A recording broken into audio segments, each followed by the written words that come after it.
Hello, everyone. Welcome back to the Don Pod for a not live. This is bizarre. Mid-season review of Essendon 2023. I'm joined by Nathan. Good evening, sir. Good evening, Sam. How are you this lovely, not live evening? Not live. Yeah, it's bizarre, isn't it? Well, We've gotten anyway. we've gotten used to doing it with an audience. It's not like I feel like people are watching me in the other one. There's enough people. Okay, to move on. Make it interesting.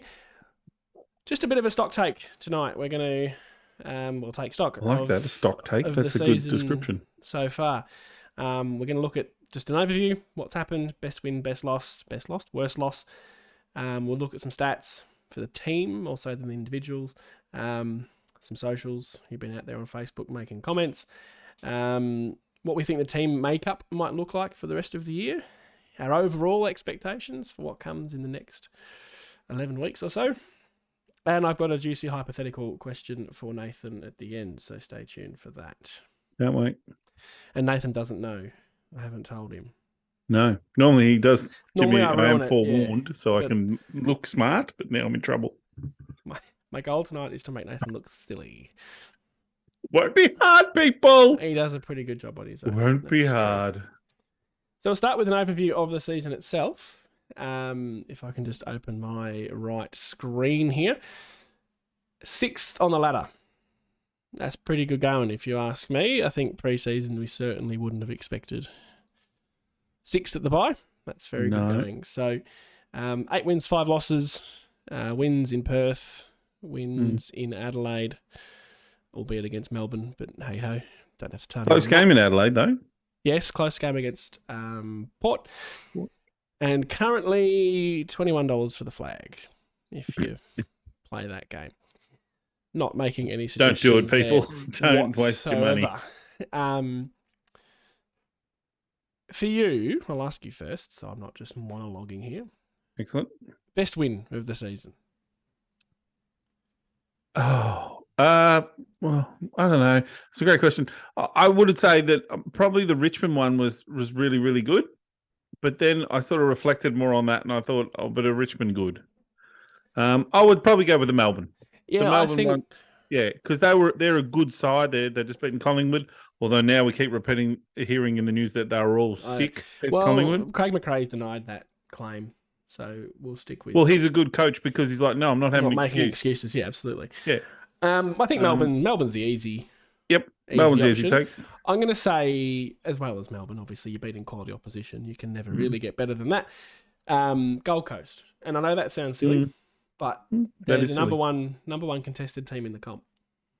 Gold Coast at the moment, so hard win. It stands out as a really tough game of footy. So yep, that's fair enough. I'm going to go with that. Worst loss, I think, is pretty straight up and down, although it could be arguable between two, I suppose. I will go with Geelong. Yeah, okay, that was the other one I was thinking. I think for margin, Brisbane, but I'm more accepting of that because of the quality of the opposition at home specifically. And the Brisbane one was sort of just, they built like, I think we started okay, but then they just kept, and they just kept piling on. Yeah. Whereas what annoyed me about the Geelong one is that we just didn't turn up in that first quarter and they'd kicked 500 goals. And that was it. Yeah, and the game was over. Basically, and you're like, margin was it.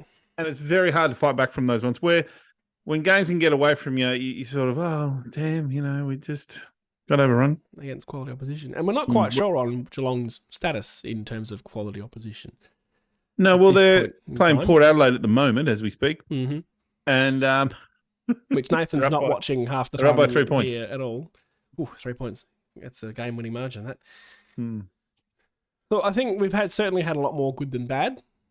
We've been in a lot of games, which is so unlike us. Yes, which is it's spoken about as being a very Brad Scott trait, that his North Melbourne teams, until the end, never really got beaten badly.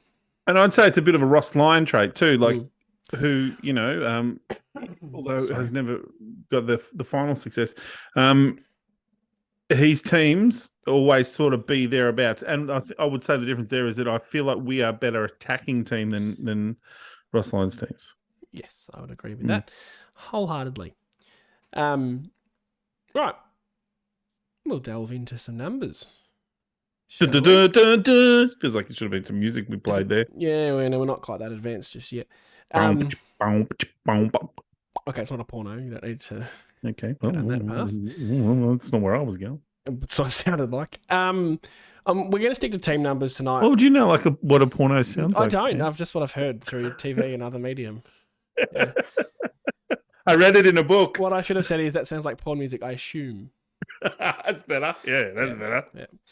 We're going to stick to team numbers. I think player reviews, player numbers and all that is a bit more for the end of the season. I think we might do a bit of a top 5 of our best and fairest prediction. Yeah.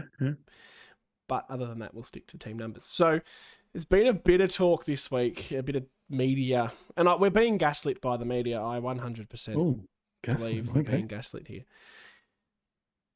2 weeks ago, we had the line that, we're finally in a position to win a final. Essendon are finally... It's not misleading. We're actually this better side. Whatever that they've been saying. Ultimately, we can win a final this year. It can happen. 5 days later, we concede too many inside 50s. We're not good enough defensively, and we're still a bit shit. And that 6 on the ladder is probably a bit overstated. Yep. Off media is my humble opinion. Yep. As I said, we're being gaslit to make people look like idiots. Mm-hmm. Thankfully, we've always got Carlton around to sort of offset that. Don't. So, look, there's some pretty basic numbers, and we'll go through them one by one. So, points for and points against. I specifically harp on about, well, you do too. You've kind of jumped on, I guess. Points against. Well, it's how you define a good team. It's the simple numbers you can look at to say if you're a good team or not. Because teams that don't have aren't high in either one of those, or high or low in points against and high in points for, do not play at the end of the season. Correct. Or especially the last week. I venture to say every premier from the last 5-10 years has been at least top 3 in the points against, as in good, obviously, points against. Defence wins your premierships. So, we're currently 6 in the competition for points for. There's a bit of a grain of salt there just because of some buys, but currently 6 for points for. 2022, we were 13th. And so that's an improvement. Straight off the bat. And points against, we're currently ranked 12th. But in 2022, we were 16th. So, but I think that could fluctuate a little bit just because we have the bye this week. So once all the teams get back to the same number of games played, you might find that changes a little bit. But 6 for points for, we're 6 on the ladder. That makes a bit of sense. 12th for points against, well, it's not ideal, but it is improvement. Anything to comment on? Because I feel like I'm just doing... No. I guess I was processing those numbers, and as you said, there's still a little bit to go with the buys, but there's some positives and negatives there. The positive is that the points against, which is really the important one. I think we've always been a decent attacking team, and if you go back through Truck's reign, I think one year we even came 5th or 6th, like in 21, in that points for, but it's a long way back in the points against. So there's an improvement there, but still a lot to do. And you and I often say that we feel a little bit more comfortable about our forward line at the moment, especially after last week. Well, after Pete come back, Yeah, Pete come back. But we still think there's some, I don't know, maybe hard calls still to be made in our back 6. Possibly. We'll get to that too. Excuse me. We've had those numbers, I think, just reflect what we keep seeing. We had some discussion around our conversation Monday night from Laverde in that scenario. So that's something we'll chat about a bit later on. So that naturally flows into inside 50s, which seems to be the buzz conversation, the topic of interest, that we concede too many inside 50s. So by pure chance, I've stumbled across a fantastic stats website tonight. It's very hard. Anyone out there, will you agree it's hard to find decent AFL data? There's some other guys that do a pod, Don the Stat. I'm sure any listeners of ours have heard of them. They're quite popular. I got to get in touch because our stats, the AFL website is disgraceful.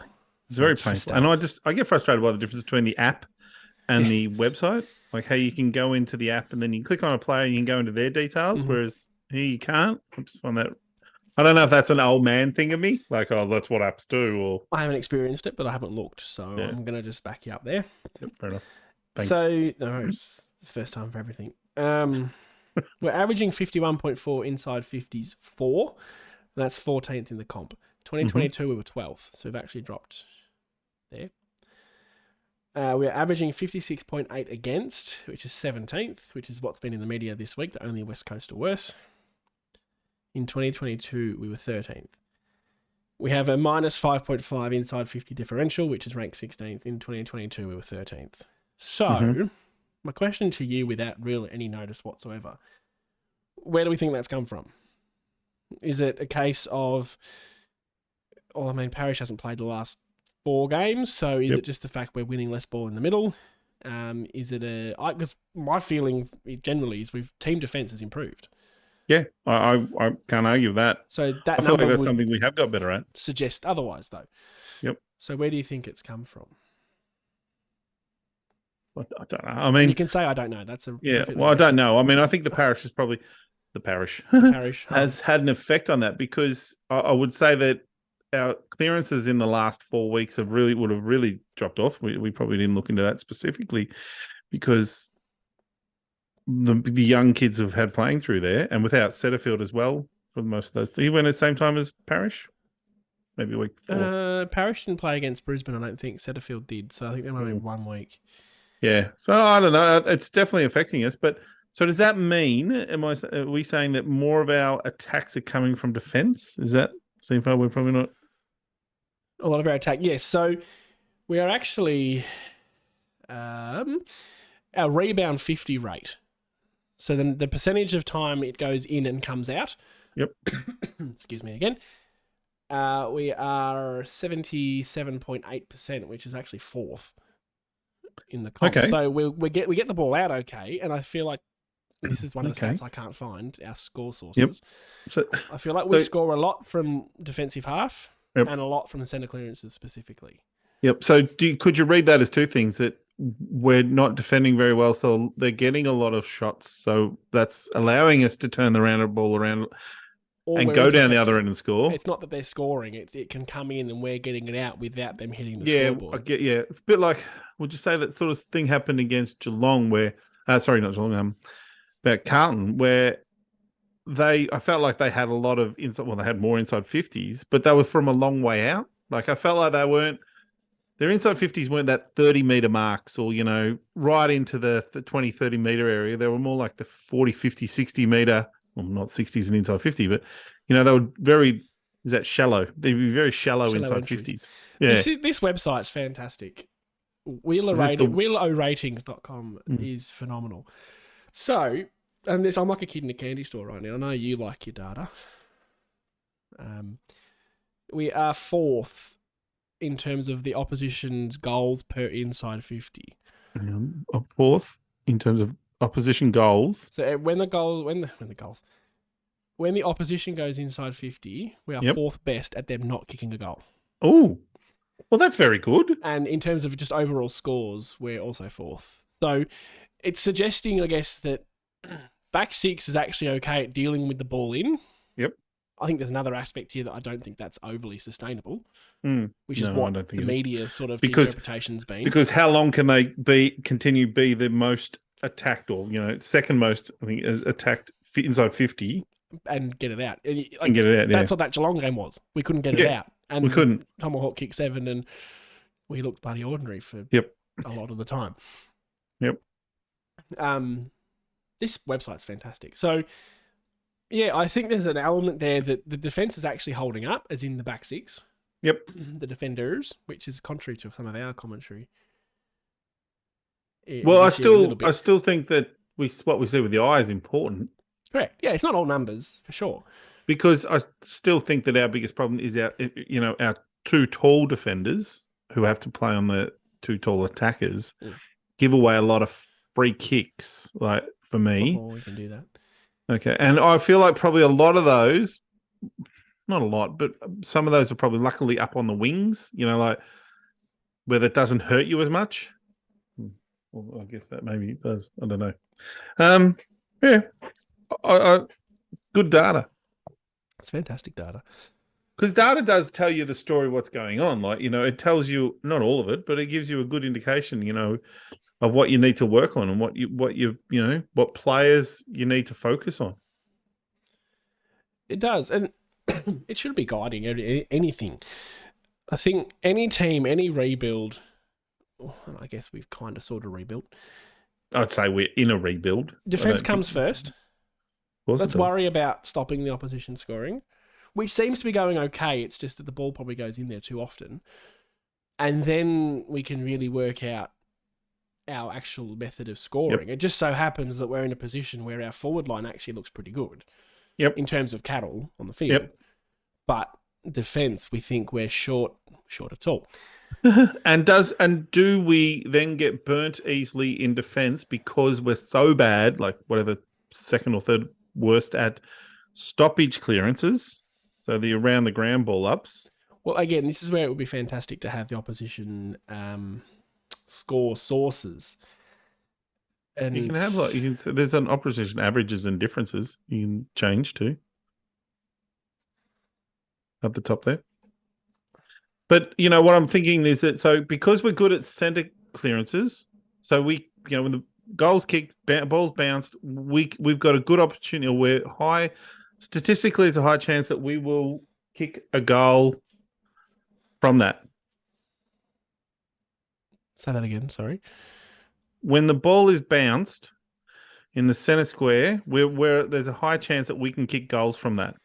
Yeah, I mean, again, without numbers, I feel like we're actually quite good. But when the ball is thrown up around the ground, we generally lose those, and that's when teams can quickly attack, and you don't have midfielders back defending or forwards back defending because the ball might be on the wing. Which is a little bit of structure, though, because if you've got a stop play, if you've got a stoppage, is your dog misbehaving? Yeah, just chewing something. Just check to see what it was. Okay. It's okay. If the stop play, like with a stoppage, if that's on our half back line or wing half back, we should be set up. That's like the least. To me, should be the least avenue of scoring. Centre clearances, you could argue, 6-6-6. So you then start to rely on that 1v1, which we know we're not very good at. Stoppage clearances should be not a great scoring source for the opposition because we should have that chance to set up. We should have the loose, whatever. Mm-hmm. So, again, without knowing the friggin' numbers, it's hard to say. But so, all from what we've discussed in this little brief bit of data sort of thing, what's our takeaway for the second half of the year? What do we need to see? Team defence is still an issue in terms of the ball going inside 50. Still needs to be improved? I know we've got, and this is just eyeball, we've gone on runs in games of opposition clearances, centre clearances. Yep. Geelong was a big standout. Carlton did it a couple of times where they just won back to back centre clearances. Can you go back to back? Yeah, I guess you can. Yep, go. So probably runs of centre clearances is something I've noticed. Again, just eyeball. Yeah, we'll trust your eyeball.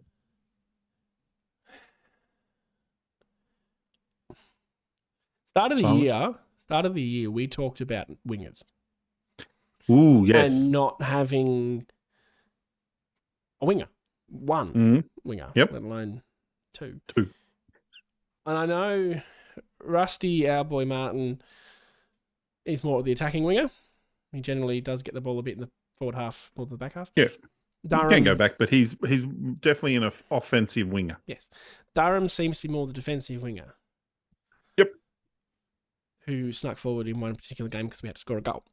And it's he was actually sent forward, of doing that. I don't know. I haven't noticed what sort of defensive ability or whatnot that Durham has. So I don't know if it's maybe a defensive winger or defensive. If it's just maybe defensive midfielders across the board. Or is it just structure? Is it pure structure? It's going to be a bit of both, but I think I don't think our midfielders are great at tackling. Like some of them are good, but we don't have like a lead or I'm trying to think of another. Well, there's another one there. Adelaide, who does tackle a lot. Keys? Like, hey? Keys? Yeah. Well, when he goes in the midfield, he has ridiculous numbers. So Laird, for example, main pure midfielder, averages like 11 tackles a game. So he can sort of get the ball and also be a bit negative on a midfielder. Yep. Merritt can certainly tackle and do that. I think Parrish's numbers are okay, but probably not great, like low. We're 15th for total tackles, for reference. He's 5th, is he? 15th. Essendon are 15th for total tackles. I'd love to know, like, breaking down that to the midfielders. But, I mean... I could give you that. We're 5th for tackles inside 50. Inside 50? See, that's good. So that suggests that elsewhere, we might be lacking a little bit. Well, that's really good, the inside 50, because that means that our smalls and some of our talls are trying to lock it in. Correct, yes. But and in doing so, getting free kicks from holding the ball. The fact that we're 5th in that stat, but 15th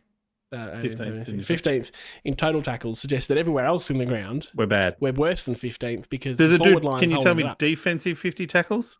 No, it only has tackles inside 50, which I presume is tackles inside forward. Doesn't 50. have defense tackles in 50 in defense. Yeah, but that's forward 50. No, it's got a defense.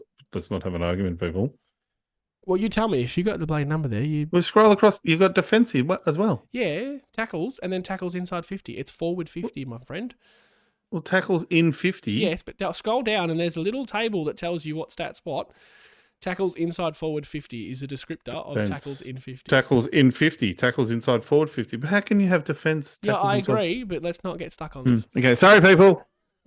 We should have really read this website before. Let's go back to the alleged porno music. It was... Look, there's nothing new there. I think any avid supporter that's watched a lot of games, which, to be fair, if you're listening to this, you probably do. It's not new information. We're not presenting anything new there. Some things that might... Sorry. No, go, because I'm going to move on. No, you go. I'm going to move I was just going to say, I think what we take from that is that we are getting better at these things, but we've got a long way to go. I've been saying for a while, I think we're at the best place we can be right now, like six. I don't think we could be playing much better. No. I think pretty much max output. Yeah, and I think with Freo, Port, who else have we got after the bye? Freo, Port, Geelong at Goomba. Yeah, Adelaide and Port Adelaide. Yep, I said Adelaide, but we've got Adelaide back here, Port Adelaide here. So the ones, I think I've said this before. I'm quite happy to sit there and break down the games in should win, should lose. Yep. And the only difference, in my humble opinion, that we've had this year was Melbourne was a should lose and we won it. We haven't lost a should win, which is progress. Yeah. Yes, so I agree 100%. So we've beaten teams we think we're about there or better. Yeah, we've beaten the teams we should beat. We've lost the teams that are above us, and we've actually beaten one of the teams that are above us. So that's where you kind of go, well, we're achieving pretty much all we can. When you go to Fremantle and when you go to Perth and play Fremantle, that's probably a should lose. The Richmond loss for them has probably clouded that a little bit. No, let's not get into this now. I apologise. We're meant to be doing that later on. He wrote the notes, people. I did. I just sit here and listen. It's further. Yeah, Nathan does nothing. There you go. You heard it here first. Hey, a bit of a drive-by there, people. You set yourself drive-by. You set lovely. Sorry, that was my own fault. I just went off. I bring the good looks and humour. Yeah, I bring the humour. That's where you've got to say the humour after the good looks, Sam. Whatever. Anyway, moving on. So some stats that might not surprise you, but might be interesting to you. Yes. Sorry, I'm trying to decipher my own notes here. Well, it's just, you just let us on there, and the stats that you might find interesting. Silence. Right. Okay. I understand it now. Come on. What quarter of football do you think is our best quarter of football? Third. Because we're a premiership team. I didn't actually write down total numbers. So for fuck. People. We've actually got 3 that are exactly the same. So it's a 3-way tie for first. Please tell me it's not what's the worst then? Well, second quarter. Oh, okay, that's fine. So we're good in first, third, and fourth. What are we? 8 and 5. What's that? 12. Right? 13. 8 and 5. Yes, 13. 13, Jesus. From 13 games of football, we've won 8 first quarters, 8 third quarters, and 8 fourth quarters. And we've won 6 second quarters. So it actually looks really good. First quarters, we're equal second for total first quarters won.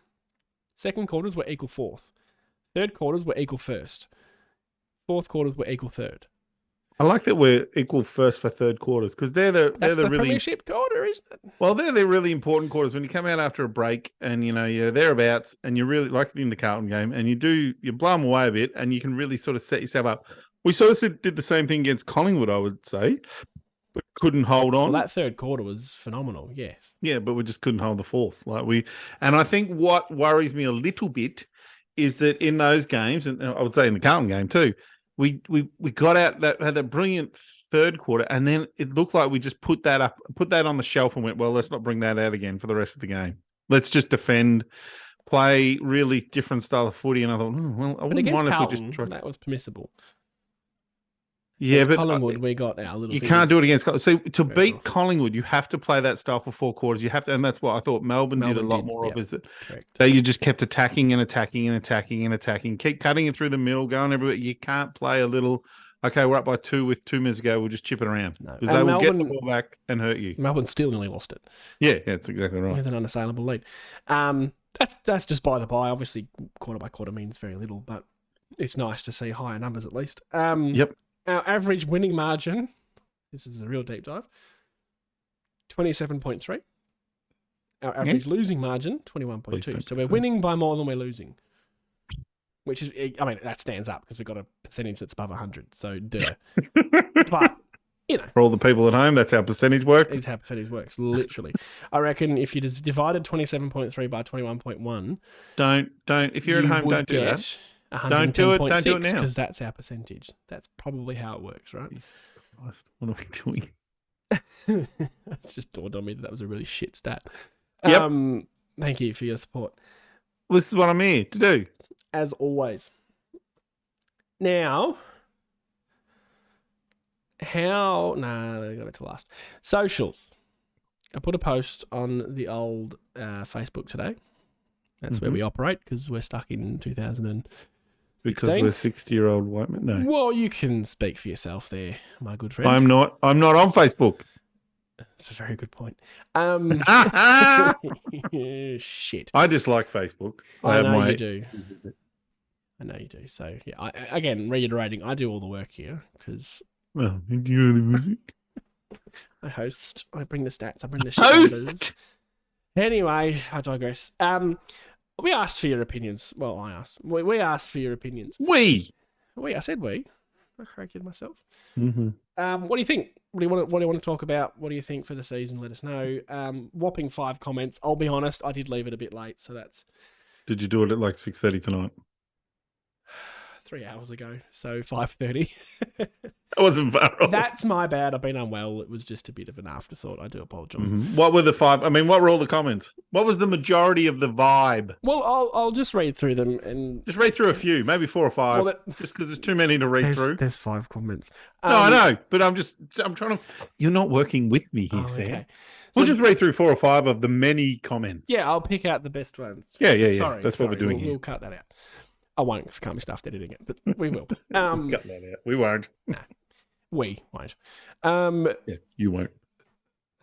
Valerie, keep up the good work. I presume that was meant for the club, not us specifically, but I'll take it both ways. Could have been for us. Good work. Could have been. You're going to take it as us. Yep, sure. Doug Slater, who's been around the traps with us for a little while. Mm-hmm. Relative to expectations, I'm loving this season so far. Beyond the wins, there's cohesion within the team and a consistency and effort across all games we haven't seen for some time. Every player seems to have improved, yet it still feels like there is so much more upside left in them. And this is without a few of our first rounders that we expect that will make this side better, Sardis, Reed and Cox. Great. Can I interrupt there? You may. Great points there, Doug. Really succinct. Bang on, loved it. Great word. And what was the thing? And I think that's one of the issues I think we've had in the last few years is we've been some of our players we don't feel have been improving. Like the development. We seem to take players backwards. Yes. Yeah. Whereas Hobbs, we're talking about some of our young kids this year. We're seeing some major steps, and that's good coaching. Like they're teaching them how to play the game a bit better. It does help. We're not, and what's another good thing too is that having a team like Carlton, and thank you very much, Carlton, for this, for being ordinary, you've been a big club, is that no pressures. Like the media is not hounding us. No, but I feel like the media is getting to the point, and Doug does sort of reference this, that we are being built up now. We are being mentioned. Yes, but I think we can even that out with the second half of the year. We're probably going to. Shall I continue with Doug's comment? Yeah, loving Doug. What's the scores in the Port game? Geelong are up by 20 points. Oh, crap. Out of interest for people, Quinton Narkle, who was picked up by Port in the mid-season, is playing. So a bit of Essendon interest there. That's why Nathan's watching it, I'm sure. Yep, that's why I'm watching it. So Doug continues. Despite sitting at 6th with what the media label the easiest run home, bracket bullshit, close bracket. Yep. I'm loving how the media is broadly leaving the club alone and not pumping them up and waiting for them to fail. I feel like there's a little bit of that. Well, how about we lose to Freo and then they'll, sort of be a bit, that's the one they got away. Oh, yeah, we'll come back to that. Probably a sign of stability. Good, it's very beautiful word, because that's what Barham and co preached. Yep, and that's what we're stable. getting. And this club being bloody stable is what will keep Darcy Parish at the club, will keep Mason Redmond at the club. Stability. Fantastic. Darcy has started conversations with us. Allegedly, yes. Although on some stupid forum, Collingwood guy thought he was going to them. Yeah, and there was a Carlton tweet that had the exact same format, so I reckon that was a bit of a attempt to get a reaction out of us. It worked. Okay. I would look at it and went, Collingwood can't even afford to keep their own players. Exactly. Like, how are they getting in other players? Never made sense. Anyway, move on. Massive for the group if Parish and Redmond turn their nose to big offers elsewhere. Lastly, regardless how this year ends, the big thing for me will be to see the upward trajectory towards next year and not fluctuate like it has for the last 8+ years. I'm cautious with that kind of sentiment. If we lose every game from here, I'm going to be disappointed. Yep. There's still pass marks and fail marks in what's to come. So get the sentiment, but... And I don't want to get too far ahead of ourselves, but I agree with Douglas. What he's saying is that sometimes it's about results, but it's also maybe about how you play. Like if we're close to Geelong in the Geelong game, we won't, we hate Geelong and they always flog us. So that'd be good. Especially if we could sneak a win over, say, one of Freo, Port, Adelaide, or Geelong. And the Dogs as well. And the Dogs. If we can sneak one or maybe two, then that's massive for us. I think we still have a chance to lose to like a Sydney, a North or West Coast. I think that hasn't happened yet, and I'm sort of waiting for that one to come along. Well, that's my thing about the should win, should lose. We haven't lost the should win. Yeah. And that's what I'm waiting for as well. Even good teams, Brisbane, for the love of God, losing to Hawthorn on the weekend, that's embarrassing, right? Did a bit of a dive in that today. The MCG and the Gabba, there's like 5 metres in length difference. That's it. But it's a game of football. Look, it's a green grassed oval where you kick the ball through the sticks. Agree. Like, I don't understand. We are digressing here. Yeah, sorry. Yes. Go on, Doug. Please, more points. No, that's Doug's comment. Oh, Doug. Up of the class, Doug. Well, there's still something to come. Let's not jump the gun. Oh, sorry. Leading the votes, Doug. Yes, absolutely. Between that and keep up the good work, which was a lovely comment. Doug was second, wasn't he? I didn't realise. We're going to answer this question later, so I'm not going to get you to respond to this just yet. Okay. Who comes out for Parish, Setterfield, Shield? When does Sardis get his debut? When does Cox and Reid come in? Exciting times. Yes. Yeah, great questions. We've got depth for the first time in seemingly 23 years. Yep. Phil, our mate Phil. Oh, Philly. Punkster Tony Phil. Undefeated at the MCG is Phil. So if we make a final at the G, we're crowdfunding Phil's ticket. We're already better than that, Brisbane. There you go. Phil greater than Brisbane confirmed. Don't know who. We're getting a lot of negative press since the Carlton game because of how game plan allows for excessive defensive 50 entries. Yep, inside 50s against. That's the same thing. And how we are one of the worst rated teams when winning the ball between the arcs. The stats don't lie, as they say. However, the eyeball test, far out. Is Doug one of us? Is this like a pseudonym account for you? As if I know how to do that. There's so many of your buzzwords. The eyeball test kind of tells a different story. IMO, he wouldn't be using IMO, in my opinion. I don't know what that is. In my opinion. I feel these stats are misleading because some of the D50 entries are us kicking backwards into our D50 to maintain and switch the ball. I'll be honest, I don't think that counts as an inside 50 for the opposition. No, they don't. No, they can't. Into your own D50. Well, you can't. That'll be a silly I asked you an interesting question, and again, I don't require an answer here. Carlton had like 17 million shots from outside 50. If that ball doesn't land inside the D50, does it count as an inside 50? What do you mean doesn't land? As in a mark? No, as in it floats. It goes all the way from 51 metres out to goal. Yes, that's an inside 50. It does. It was a joke. Right, okay.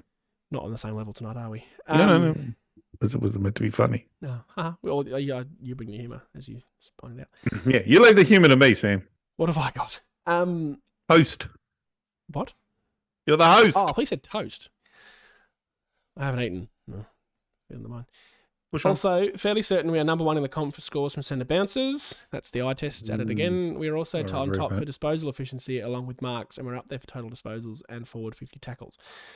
Not certain how champion data ranks sides, but obviously these stats don't count too much as they have us missing the 8-come finals. Do you agree, or do you think we will play in September? Again, we've got a bit of a segment on overall expectations, so I'm going to hold you from answering that question. We will good, because that's quite a lot of question, and I would loaded. Probably struggle. Yes. And Daniel's comment, the final comment that I'm going to talk about because there were so many. Who is top 5 in the best and fairest right now? Ooh. And I'm gonna limit it to top 3, please. Martin, Merritt. Is this in order, or are you just saying? Probably. I'd have to think about it. Order. Martin, Merritt. Yeah. Daylight. Oh, Ridley. Yeah, Riddles. Redmond. Probably not. Yeah, probably Redmond. McGrath. Pidge. Yeah, good shout. Without really thinking about that, but I'd back that. I think Langford probably would have. Langers would be getting a lot of love from the coaches. Actually, you're quite right. Yep. That'd be about off the top of my head without really thinking about it. Good question. Well, he's got Merritt. This is in order. Merritt, Martin, Redmond, Ridley, Parrish. Parrish is interesting given the games missed, but he did have a very good start to the year. So. Well, I was leaving Parrish out because he hasn't played 4 games in a row, so I was like, surely someone passed him, but he could be right there. Time will tell. There's always one that sneaks in too. Last year it was Guelphy. Year before it was Snelling. There's always a shock with the club best and fairest. It's the guy at the club that is like the best team spirit. That he doesn't get the stats, all that stuff, but he maybe runs around, picks up all the jocks at half time. I don't know. Odd example, but I don't know. Well, that alleged music. It's the guys that do a lot of tackling. Probably if you're leading the tackling, you're doing well. Right, let's crack on. Team makeup for the rest of the year. So this was briefly touched on. Great question. There, in the socials, if I can find the name, by Michael.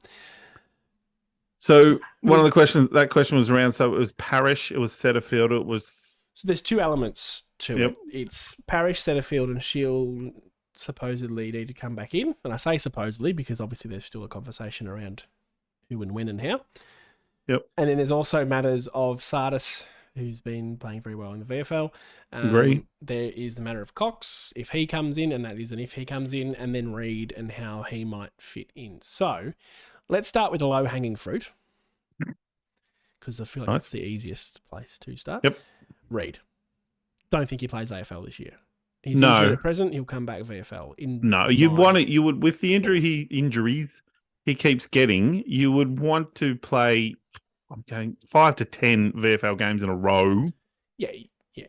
Maybe not 10, but if he played 6, 7 games in a row and started to show some form, because even early in the year he played a few and there weren't great numbers coming out of it. No. But I would be thinking you'd be holding him out for next year. Just get him right. Get through a full preseason. If we get to the end of the year and he's played 5 full VFL games in a row, and he's not injured, that's what I mean. He does a full 5 full games uninjured and then can get a preseason. That's exciting because he's like a new prick next year. He's a 20. I'm going to say 21.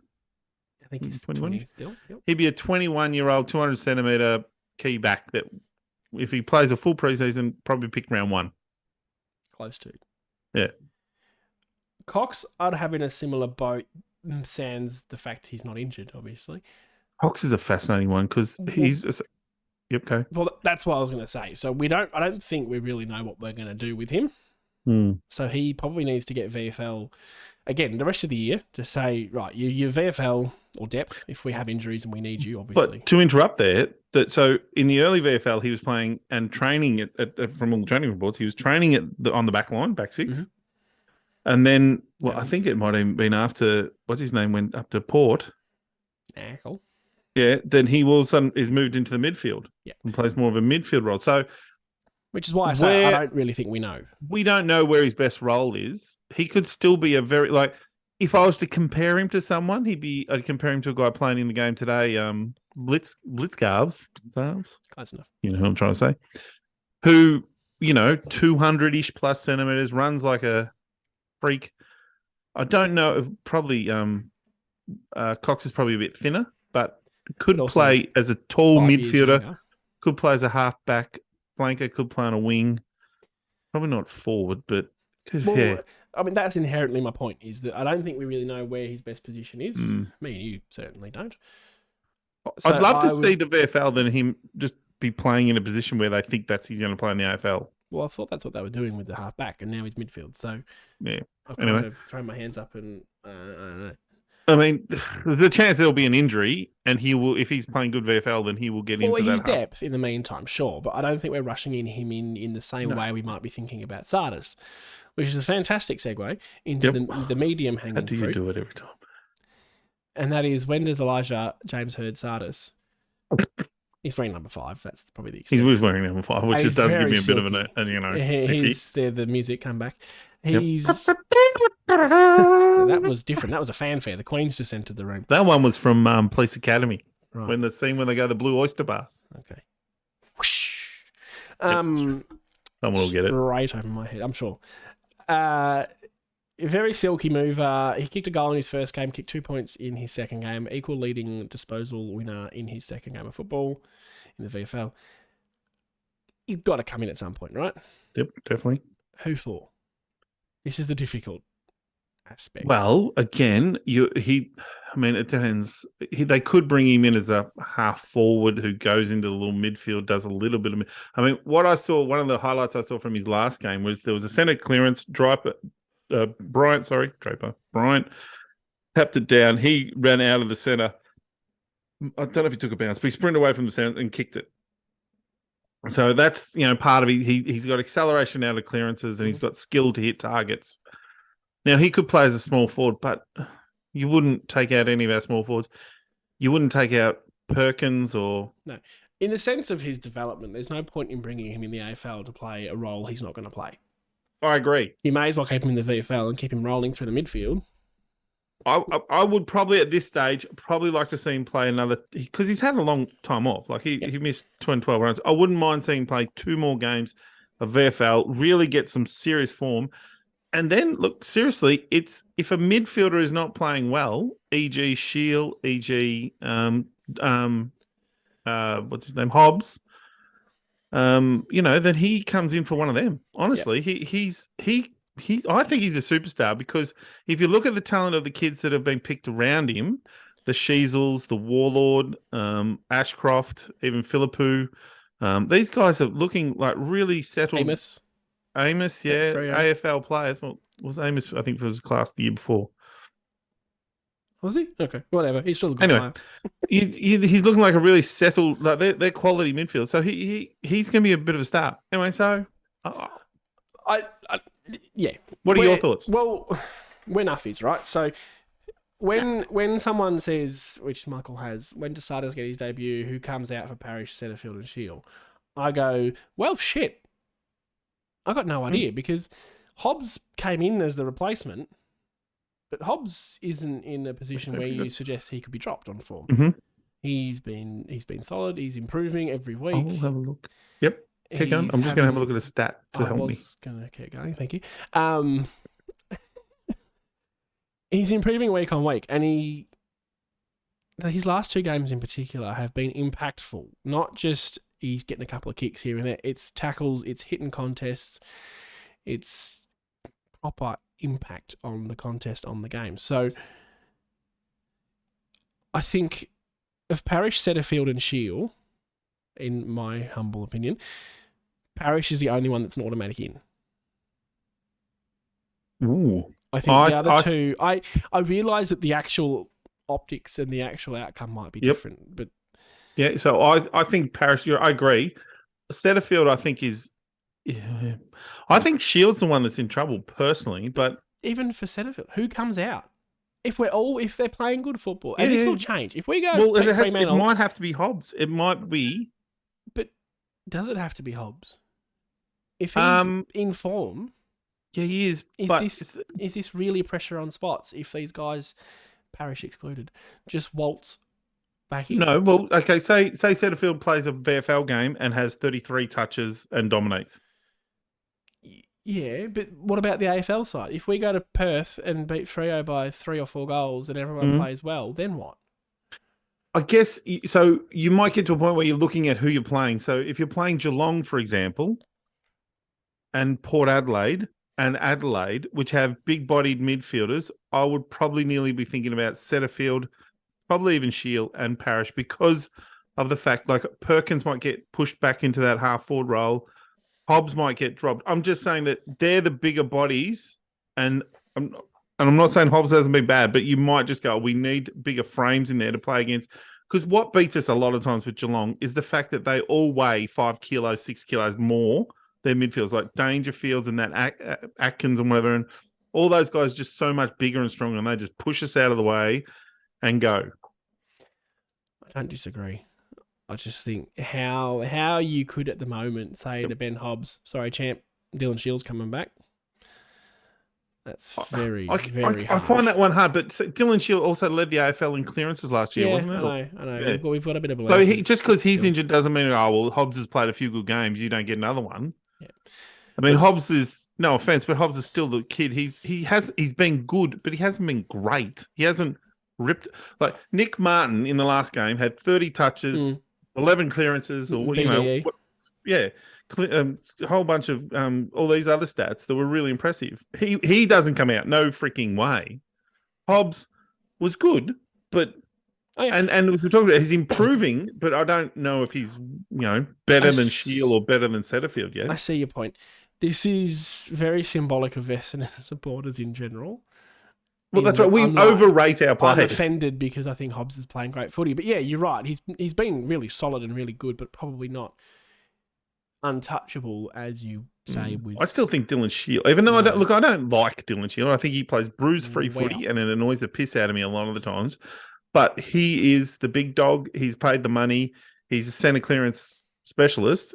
You have to go back to him and say, well, I'm giving you another shot. If you fail... There's a guy right at your heel snapping. That's when the pressure comes. Because Hobbs will go back and play VFL, have 30 touches and do everything. And if Shield has 12 touches and plays a crap game, we'll say, well, mate, that was your shot. We'll give you one more and then you're out. If you don't find form, Hobbs is taking your spot. Yeah. But that's really good for us. But I don't think Hobbs just gets to stay in. Fair enough. We'll leave it there. We're running a bit over time. No, that's okay. You've... Well, I went looking at centre bounce attendances to see who's getting just a few. That's what I was just curious about. And it was, Nick Martin did 13 in the last game. Ben Hobbs has done sort of 17 and 18, then 83%. Oh, no, that was Archie Perk. Ben Hobbs has done 34 and 43 in the last few games. So he's sort of been pushed into that sort of part-time role.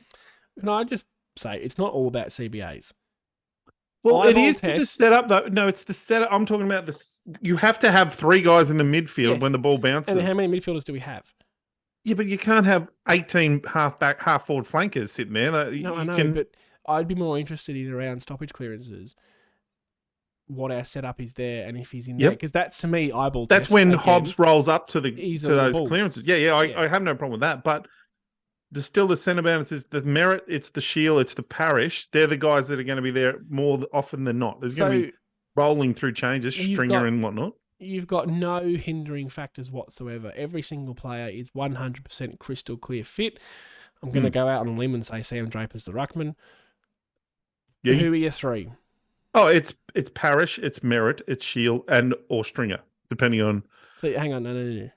So my 3 is Pick Parish, 3. Merritt, Shield. Okay. So Setterfield doesn't get a look into that middle three. I'm assuming you've got you normally they're your first three, but Shield is Setterfield is the fourth that's coming in there, and String is the fifth. This is kind of a point. You've said Hobbs hasn't been in the CBAs, but he can still be rolling around the sort of. Yeah, he still comes in for a bit. They don't do 100% of the CBAs. Those three guys. I'm saying they're your three big dogs. Yeah, that's my point. That Hobbs can come into that, but how do you can't you have to fit him in the team too, like.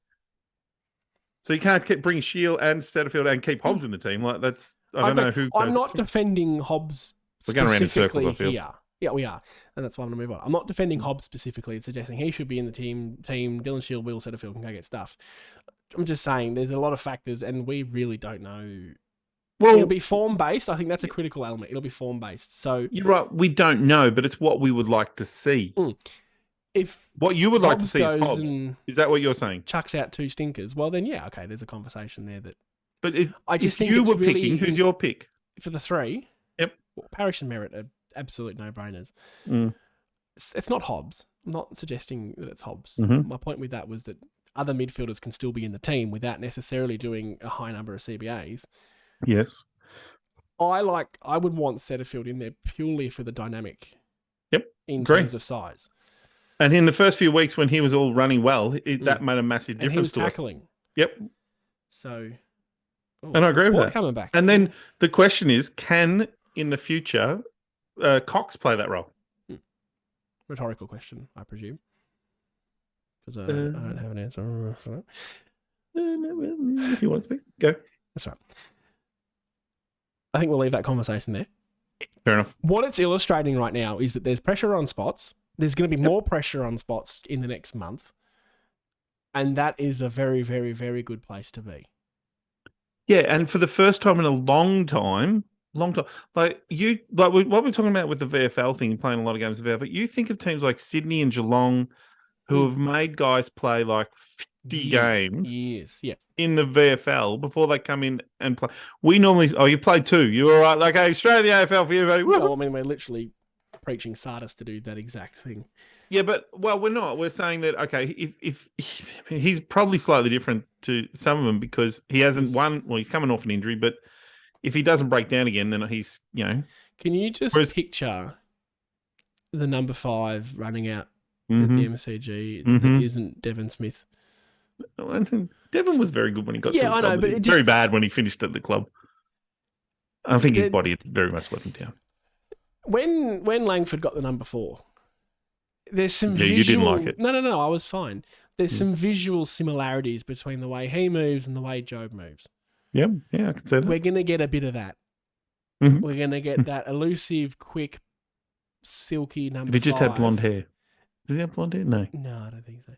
So I'm throwing it out there right now. We're going to have to just call him Herd 2. Or, there's going to have to No, we're going to call him Sardis. Round nickname. We're going to let him have his own career and be a brilliant little player in his own right. And maybe, here's a crazy thought, he might even be better. Whoa. How dare you? Oh, I've said it out loud. How dare you? On record. All right, let's move on. In terms of, and we'll try and keep this to a couple of minutes, in terms of overall expectations then. So when we talk about should win, should lose, I think there's 4 or 5 wins left in the team.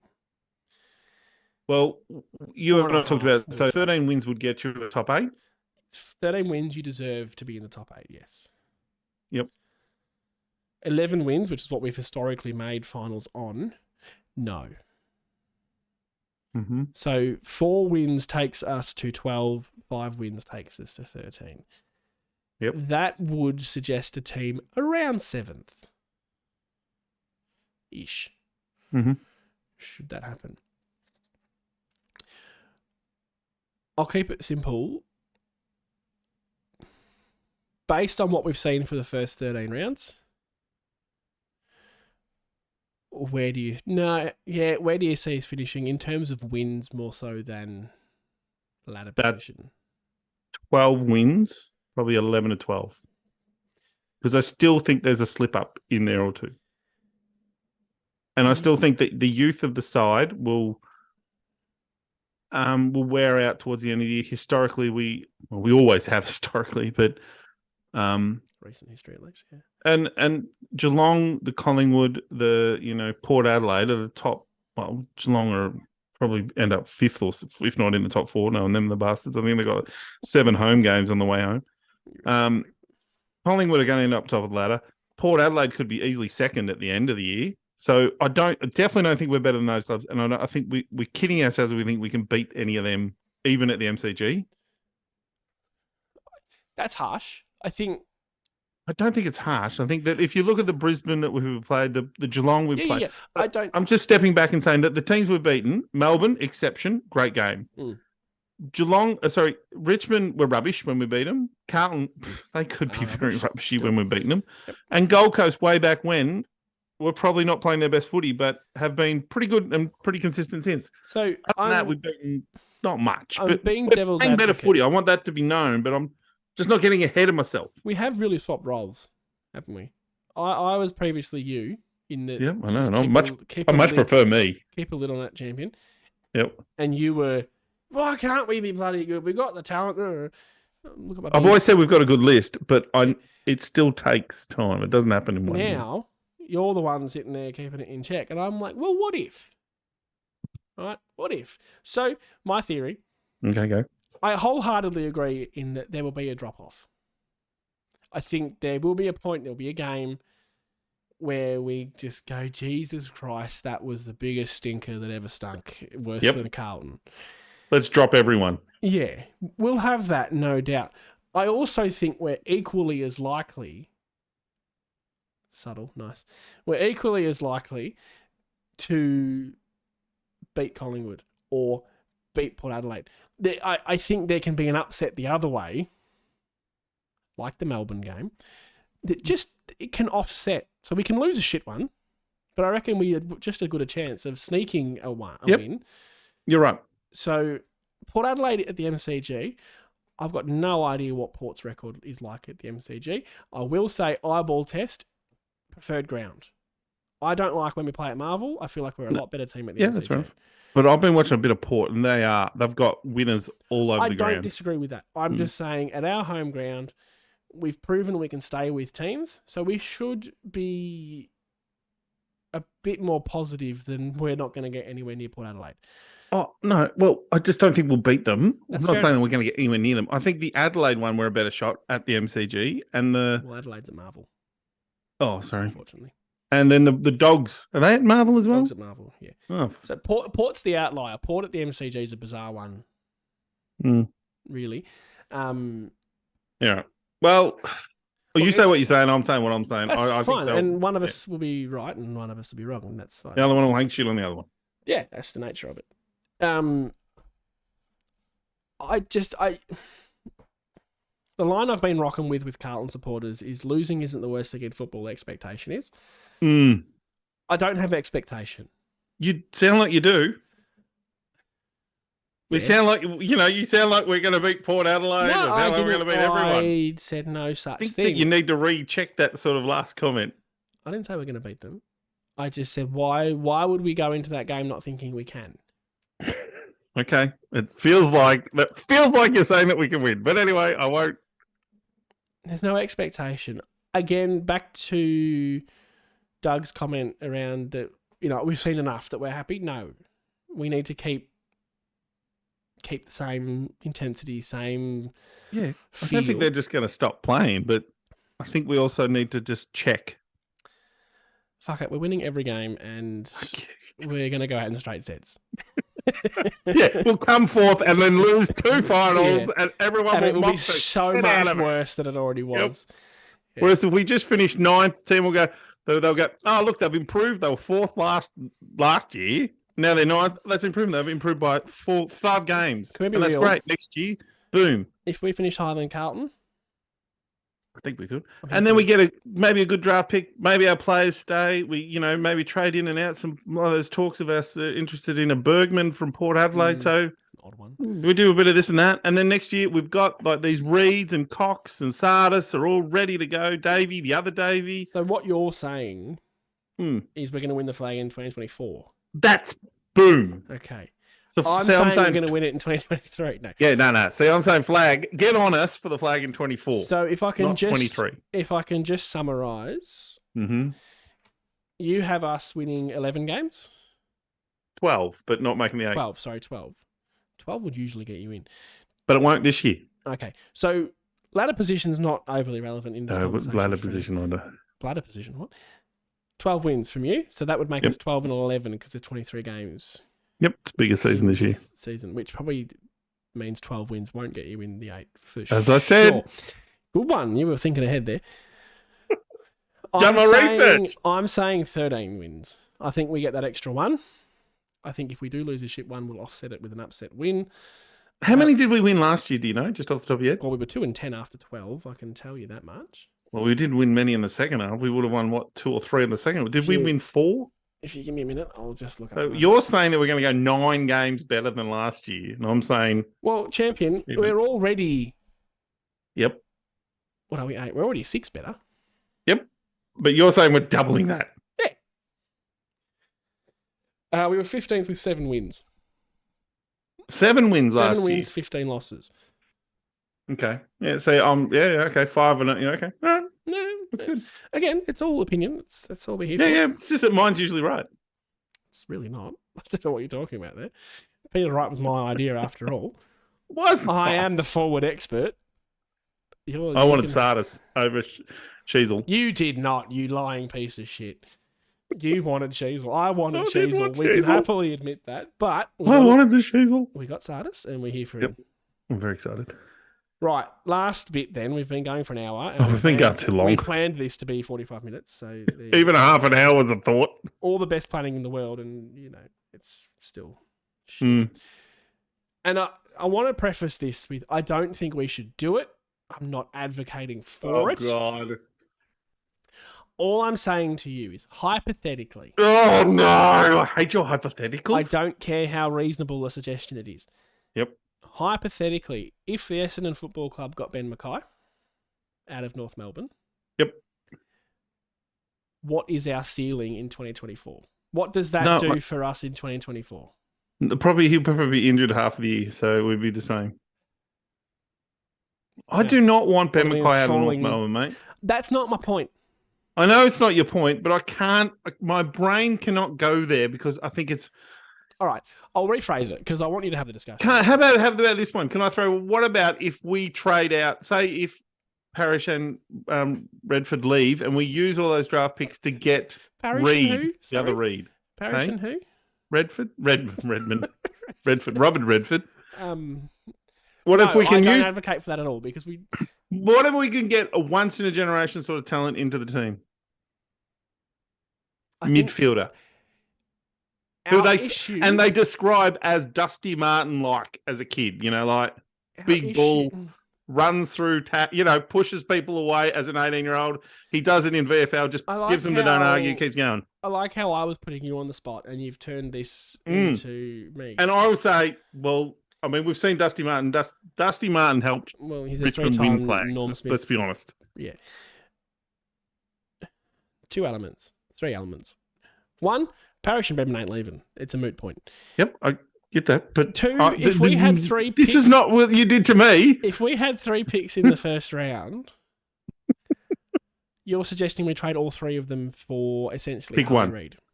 Yeah, we go to West Coast and we'll give you 3 picks for pick 1.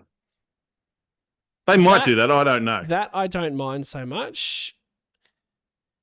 But that's a big I don't know. I still think we would... We need that other defender. We need the other tall defender. So, yep. I guess it depends on the draft. If we've got pick 10, 11, 12 in that scenario, and there's a 200 centimeter absolute jet of a key defender, if we're talking hypotheticals here, then I don't think we do that trade. Or you're saying we go after a 203 centimeter who will take 3 or 4 years, as you say all the time, will take many years to develop. No, instead of a kid that could walk into the club first day and play seniors round 1 and probably win the Rising Star that year and go on to be 2nd or 3rd in the Brownlow in 3 years. All right, no, stuff it. We can do that. That's fine. You make a compelling argument there. I want you to answer my bloody question, though. If we got an elite... Okay, I'll go back to you. I'll give you a shot. Elite 200 centimetre key defender that can come in. We keep Zerk Thatcher in the team as that second defender. Yep. And say, well, let's not say who the new one replaces because we copped a bit of shit for that, Laverde. But what does that do for us in 2024? How much improvement do we get out of that as well, or tied in with natural progression of the team we have? Well, I think it helps our defence. It keeps our scores lower because we don't have blowout games like the Geelong, well, Geelong's the first one, but I think even like big forwards like against North Melbourne, luckily not too much of a trouble against Carlton, but those sort of guys wouldn't be as much of a trouble. I don't know how much. I don't think it'll be a massive improvement. Like I don't massive steps. I think we'll just see those numbers drop a little in scores against, and we'd probably have another 2 wins on the board. Like if we won, say 12 or 13, we're talking about this year, we might go to 14 or 15. So 14, 15 starts to get you into that. Yeah. For conversation. But we've got to get to 12 and 13 first. Yeah, I know. Yeah. I've asked that question of another group of people, and the answer was that it probably pushes us into that next capability of pushing in that top 4. I don't want to say. Well, you think it should give us 2 wins? Yeah. Say. Right. So if that's the case, then my question following on is why wouldn't we do it? What's the argument against doing? And again, not Mackay specifically, just yep. But why I say we wouldn't do it is because of 2 things. Is because we still don't know, and okay, I don't see the point in going after someone we might already have on our list, which is Reid. He could still be a very, very good defender. Now, he's had a few years of injuries. If he's injured again next year, then you will start to ask questions and worry. But if he plays, I don't know, 15 plus games next year and we see something and we go, well, no. You're trying to build a culture and you're trying not to get ahead of yourself is when you're bringing these guys in. Like we've done before, like what I would argue Carlton have done. They've brought players in before they were good. We did it We're too. not good yet. We did it too. Yeah, we have to wait until we win a final and then we're crap, like, then get flogged in the next final before we go, well, what's our big issue? Let's go chasing that guy. We actually have to win a final first. Like, let's just do that before we go chasing money players. Okay. Compelling argument. That's fine. Again, hypothetical. I wasn't advocating for us doing that. I just think it's a good conversation. And I agree with the hypothetical. And I think it's a cultural thing. Like, let's just stick with... We've shown that we can draft very good rookies, like, Durham and Martin. OP, yes. So let's just have faith in the guys that we've picked from the draft that are meant to be very good and just say, well, let's actually give them a shot. Because what would really annoy me if we got Mackay, he played 3 years solid, and Reid never got a game but played VFL for 3 years and went off to another club and was dominating. Well, in that scenario, Reid maybe plays VFL for 3 years, sure, but then comes in as a 24-year-old and is actually... But you're not going to drop Mackay if he's 30. He still would be a gunner. He could play till he's 33. Okay. All right, we're getting He's got 6 years of footy in front of him easily. Getting too much into particulars now. Yep. I just think I worry about... I don't think... Reid's not the short-term solution is my problem. So we've either got to deal with... But the problem there is you're focused on the short term that we're going to be good. Correct. I still think that you're wrong there. It's the longer term. Have we not seen that we're improving enough to suggest that maybe there's a difference between improving and beating the better teams, which we're not doing. All right, move on. Let us know what you think in the comments because we're going to go around in circles for the next 3 hours. Sorry, this will be hot topic tomorrow. I'm over there on all bloody well. No, bloody old man. Never seen so much grey on someone's head. Hey! I'm just jealous. Hey. I'm jealous. That's all that was coming from. If I had a beard like that, I'd be okay with the world if it was grey. Come on, wrap fox, this baby up. Silver fox. Okay, I'll wrap it up. You done? We don't have anything else to discuss for the great people. No, I think we've given everything a pretty hard shot. We have. I don't know. I'm struggling. If you're still listening now, I'd like to apologise. 9 o'clock. It's past my bedtime. No, no episodes for bloody what's Lego? the show? Is that what you watch? Hey, the Lego one? Is that what you're talking about? No, Better Homes and Gardens or whatever you. Now you're just taking the piss. Yes. Home and Away, Neighbours. It's on Disney. I can't think of its name. Okay. Well, thrilling stuff to end on. Yep. Boom. Go. On that terrific bombshell. Thank you for tuning in. That'll do, Donkey. I'm trying to wrap up here if you don't mind.